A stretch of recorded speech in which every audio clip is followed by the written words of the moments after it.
orang yang menangis karena takut kepada Allah termasuk ke dalam 7 golongan yang Allah naungi pada hari kiamat. Sebagaimana diriwayatkan dalam As-Sahihain atau riwayat Bukhari dan Muslim. Ya, tentu hadisnya cukup panjang yang Nabi SAW mengatakan ada 7 golongan yang akan mendapatkan naungan Allah di mahsyar yang tidak ada naungan kecuali naungan Allah. Ya, di situ jelas sekali maka akan seseorang itu akan selamat dari panasnya matahari di mahsyar dan juga dari hiruk-piruknya ya keadaan pada saat itu, karena ada orang yang tenggelam dengan keringatnya sampai di mata kakinya, ada yang sampai ke perutnya, ada yang sampai ke lehernya, bahkan hampir tenggelam dengan keringat dia sendiri karena dosanya. Yang di sana histeri, yang di sini lagi disiksa, yang di depan mata dan neraka. Jadi memang digambarkan keadaan mahsyar pada saat itu sangat menakutkan dan memang orang berusaha untuk bagaimana bisa selamat pada saat itu. Nah, ada 7 golongan yang Allah selamatkan. Mereka tidak merasakan panasnya matahari, mereka tidak melalui mahsyar kecuali sangat pendek waktu bagi mereka, dan mereka di bawah naungan Allah Subhanahu wa taala, ya, dilindungi oleh Allah Subhanahu wa taala. Nah, salah satunya adalah warajulun dzakarallaha khalian fafadat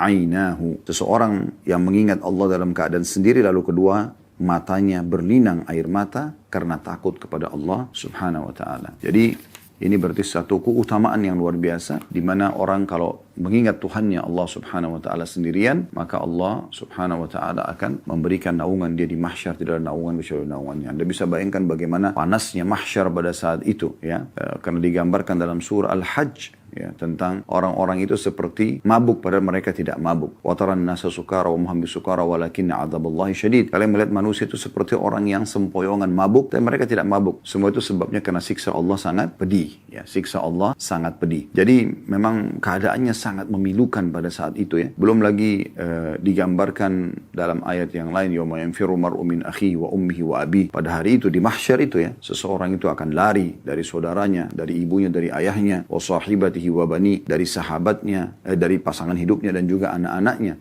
Likulli imri'in minhum yawma idzin sya'nun yughni. Pada hari itu semua orang berpikir untuk menyelamatkan dirinya saja. Bagaimana dia bisa selamat, karena bahayanya pada saat itu. Dengan gemuruhnya, ya, dengan gejolaknya, dan neraka itu mengeluarkan suara-suara, ledakan-ledakan api. Dan orang yang sudah masuk ke dalam neraka itu orang yang akan celaka selamanya udah. Walaupun dia cuma beberapa saat menyelesaikan masa di dalam neraka itu. Ya, jadi di situ akan mendapatkan naungan Allah Subhanahu wa taala dari 7 golongan adalah orang yang menangis karena takut kepada Allah Subhanahu wa taala. Yang perlu mungkin kita garis bawahi, Anda jadikan bahan introspeksi diri Anda. Pernahkah Anda menangis karena Allah Subhanahu wa taala? Kalau sudah pernah, kira-kira apa sebabnya? Misalnya sebabnya Anda mengingat sebuah nikmat Allah, maka coba kenang selalu nikmat itu agar tangisan itu tidak pernah berhenti, selalu merasa itu sebuah nikmat yang sangat besar, dan besarkan nikmat Allah di mata kita walaupun sebenarnya kecil di mata sebagian orang. Contoh sederhana, misalnya kita masih diberikan umur yang panjang, masih bisa hidup sampai 30 tahun, 40 tahun, 50 tahun, 60 tahun, 80 tahun, 90 tahun. Ada orang diberikan umur yang cukup panjang. Sebuah nikmat yang tidak diberikan kepada semua orang. Atau mungkin di anggota tubuh Anda. Sudah pernah Anda bermuhasabah atau introspeksi diri bagaimana mata yang kita bisa pakai melihat sekarang. Anda bisa melihat sekarang walaupun secara online ke acara kami ini, kami pun bisa, ya, mengadakan acara ini, dan saya alhamdulillah bisa melihat sekitar studio ini. Allah memberikan kita mata yang tidak semua orang juga diberikan fasilitas yang sama. Jadi ada banyak orang yang diuji oleh Allah SWT dengan matanya tidak ada misalnya, atau tidak memungkinkan untuk melihat. Ini ujian dari Allah SWT. Walaupun nanti Allah akan berikan karunia yang sangat besar bagi mereka, gitu kan. Karena dalam sebuah hadis kata Nabi SAW, ya, Allah SWT berfirman, tidak ada hambaku yang aku ambil kedua hal yang dia cintai, maksudnya matanya, kecuali aku balas dengan surga. Namun kan orang yang masih diberikan penglihatan sebuah nikmat yang tidak terhingga. Berapa banyak hal-hal yang indah yang bisa kita lihat dengan mata kita, sebuah nikmat itu hanya bisa dilihat dengan mata. Atau berapa banyak hal-hal yang bisa bermudarat bagi kita, memberikan bahaya kepada kita, kita terselamatkan karena bisa melihat bahaya tersebut sehingga kita menghindar nikmat Allah setiap hari. Berapa tahun sudah Anda gunakan mata Anda ini? Atau ada orang diberikan karunia mata tapi digunakan kemaksiatan kepada Allah SWT. Semoga Allah maafkan semua kesalahan mata-mata kita di masa lalu, karena orang selalu sulit untuk luput dari kesalahan. Tapi ke depannya teman-teman sekalian, coba perbaikin. Coba berusaha perbaikin supaya mata ini selamat dari hal-hal yang diharamkan. Sebagai bentuk syukur kepada Allah, kita gunakan pada ketaatan kepadanya. Ya, kita lihat Al-Quran, kita lihat cuplikan-cuplikan yang baik. Ya, kita gunakan untuk ketaatan kepada Allah SWT. Bertafakkur, memikirkan tentang penciptaan langit dan bumi misalnya. Begitu juga dengan telinga. Sudah berapa tahun Anda gunakan telinga Anda yang nikmat ini besar sekali, gitu kan. Berapa banyak orang yang rusak gendang telinganya atau dia tuli, tidak bisa mendengarkan apapun yang orang ucapkan. Pernah Anda lihat orang-orang yang sudah berumur misalnya ada masalah dengan kupingnya sehingga menggunakan pendengar alat atau alat pendengar, maaf, ya. Bagaimana dengan Anda yang tidak menggunakan itu? Setiap saat Anda sekarang per huruf yang saya ucapkan, per kata yang saya ucapkan, Anda bisa dengar dengan jelas, sehingga Anda bisa renungin apa yang disampaikan. Ini sebuah nikmat yang luar biasa. Pernahkah Anda berpikir ini, merenungi nikmat ini sehingga Anda merasa ini sebuah nikmat yang Allah berikan kepada Anda dan Anda agungkan, besarkan nikmat itu. Supaya Anda bisa bersyukur kepada Allah dan Anda bisa meneteskan air mata. Begitu juga dengan hidung kita yang masih bisa berfungsi, bisa membedakan mana wangi, mana busuk dalam waktu yang seketika, ya. Bisa bernafas yang saking besarnya nikmat Allah pada hidung ini sehingga kita bisa menerima oksigen dan mengeluarkan hasil pembakaran dari tubuh. Dan lengkapi perangkat ini dengan bulu-bulu hidung yang menjadi saring, penyaring terhadap kotoran atau debu atau bakteri, dan akhirnya Anda bersin pada saat sudah menumpuk. Itu kan nikmat yang luar biasa gitu. Allah kadang-kadang memberikan kepada kita di saat flu, hidung kita tidak bisa berfungsi maksimal, sehingga akhirnya yang terjadi adalah, ya, kita tidak bisa mencium bau. Hanya dengan sedikit Allah uji itu. Allah ingin menunjukkan kepada dia, ini saya uji kamu dengan menghilangkan rasa pencium ini dalam 2 hari, 3 hari, seminggu, 2 minggu. Tapi berapa tahun saya berikan kepada kamu yang kamu bisa gunakan dan bisa membedakan mana wangi, mana busuk dalam waktu yang seketika. Atau misalnya rasa kenyang. Kalau Anda tidak diberikan rasa kenyang, Anda cuma mau lapar saja, makan saja. Bagaimana bisa Anda tahu kebutuhan tubuh Anda? Ada rasa lapar, ada rasa kenyang, supaya Anda memberikan hak tubuh, supaya Anda berhenti. Ya, sudah cukup untuk mengkonsumsi atau memberikan konsumsian kepada tubuh kita. Dan sekian banyak nikmat Allah yang melimpah, yang luar biasa, yang memang Allah sangat pantas mengucapkan dalam firman-Nya, wa in ta'uddu ni'matallahi la tuhsuha. Kalau kalian ingin menghitung-hitung nikmat Allah, kalian tidak akan mampu untuk menghitungnya. Terlalu banyak nikmat Allah. Maka di sini kita dianjurkan untuk memperbesar nikmat Allah itu dan merenunginya, melihat kepada orang-orang yang di bawah kita sehingga kita selalu bersyukur kepada Allah. Nah, banyak syukur ini akan membuat orang mudah untuk menangis, ya. Menangis, ya. Karena kita, contoh misalnya kalau ada orang berbuat baik dengan kita, misal contoh, ada orang yang terus saja memberikan bantuan kepada kita, perhatian. Kadang-kadang kita tuh sampai tidak tahu harus berterima kasih seperti apa. Bahkan kadang-kadang yang berbicara adalah air mata.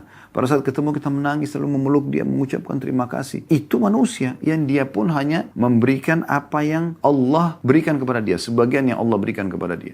Lalu kenapa dengan Tuhan Anda tidak tersentuh seperti itu? Yang tidak pernah meminta balasan kepada Anda. Bahkan ibadah yang kita kerjakan kepada Allah Azza wa Jalla bukan bentuk balasan terhadap kebaikan Allah, sama sekali. Tapi kata Allah SWT dalam sebuah hadis Bukhari, hadis Qudsi, wahai hamba-hambaku, sungguhnya amal-amal yang aku perintahkan kepada kalian akan aku kembalikan kepada kalian. Akan dikembalikan kepada kita. Manfaatnya Allah akan berikan balasan dan Allah akan balas dengan surga, kehidupan abadi. Selain itu juga di dunia akan diberikan kecukupan. Allah janjikan orang beriman seperti itu. Allah Subhanahu wa taala, teman-teman sekalian, mengajak orang-orang beriman agar tersentuh secara keimanan, menggetarkan hati mereka pada saat disebutkan nama Allah Subhanahu wa taala. Dengan tentu melihat dulu, ya, mengenal lebih jauh Tuhannya dari ciptaan-ciptaannya yang dalam diri kita, dari sudah kami jelaskan, di luar diri kita. Berapa banyak nikmat Allah Subhanahu wa taala yang kita bisa nikmati, dari daging-daging halal, sayur-sayuran, buah-buahan melimpah. Detik ini Anda mau makan sesuatu, kalau Anda lagi di rumah misalnya atau Anda lagi di kantor, Anda tinggal bisa mau apa nih, pengen ada di rumah tinggal dimakan. Atau kalau Anda misalnya mau pesan online sekarang, bisa pesan dalam hitungan menit bisa sampai ke rumah Anda bisa nikmatin semuanya. Ini enak, ini gurih, ini manis, ini asam dan seterusnya. Belum lagi kalau Allah berikan tambahan-tambahan nikmat yang melimpah seperti Anda diberikan kesempatan beribadah, sholat malam, sujud, berdoa, hadir majelis ilmu, berzikir, umrah dan haji, dan segala macam kebaikan-kebaikan. Ini nikmat yang harusnya tergetar hati kita, ya, karena Allah SWT memberikan itu semua. Ya, dan kita terselamatkan dari kemaksiatan kepada Allah. Kita nggak habiskan malam-malam kita bersama dengan para ahli maksiat di tempat-tempat dosa yang bisa saja mereka tertutup hidupnya dengan su'ul khatimah pada saat meninggal di tempat-tempat tersebut. Semoga Allah selamatkan kita selamanya. Itu contoh. Dan ini menandakan memang berarti teman-teman sekalian, menangis itu akan datang karena bentuk keimanan seseorang kepada Allah Subhanahu wa ta'ala. Baru kemudian dia bisa menangis, ya. Makanya kita mohon kepada Allah Subhanahu wa ta'ala agar diberikan kelunakan hati, ya, dan kemudian untuk meneteskan air mata dari mata kita ini karena Allah Subhanahu wa ta'ala. Karena memang ini satu karunia yang luar biasa gitu, ya. Terutama di saat Allah sedang datangkan ujian kepada Anda, itu menandakan keimanan yang luar biasa gitu.